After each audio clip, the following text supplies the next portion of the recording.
Sir నిన్న press meet లో మందకృష్ణ మాదిగ గారు కడియం శ్రీహరి గారిని తీవ్రంగా విమర్శించారు. మాదిగ సమాజానికి కడియం శ్రీహరి గారు చేసిందంటూ ఏమీ లేదు. స్టేషన్ గన్పూర్ లో మాజీ ఉప ముఖ్యమంత్రి అటు రాజయ్య గారిని తీవ్ర అభాసపాలు చేశారు. ఎమ్మెల్యే పదవి తీసుకున్నారు.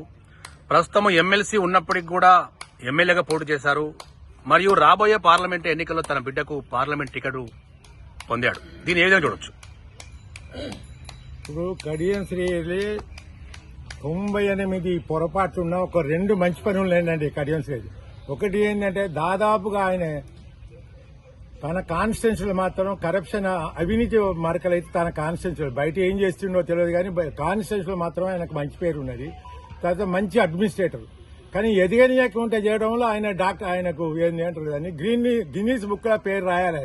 ఎందుకంటే కడియం శ్రీహరి సార్ తోని నాకు గత 30 ఏళ్ల నుంచి పరిచయాలనే కానీ ఈ ఒక దళితుడినే కాదు ఎవ్వని ఎదగనీయకుండా ఆయన తత్వం అటువంటిది.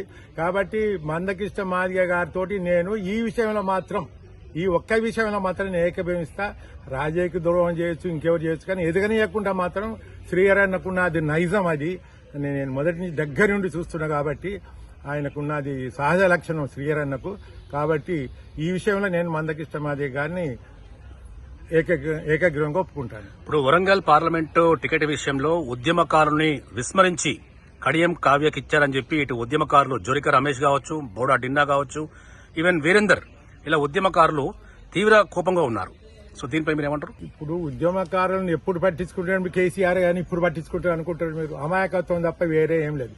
ఉద్యమకారులకు ఇచ్చారు. తెలుగుదేశం ఇప్పుడు ఉద్యమకారులు ఎవరైనా మంత్రులు ఉన్నారా? ఇతర పార్టీ నుంచి వచ్చిన వాళ్ళకే మంత్రి పదవులు, ఇతర పార్టీలు వచ్చిన వాళ్ళకే ఎమ్మెల్యే ఇచ్చిండు.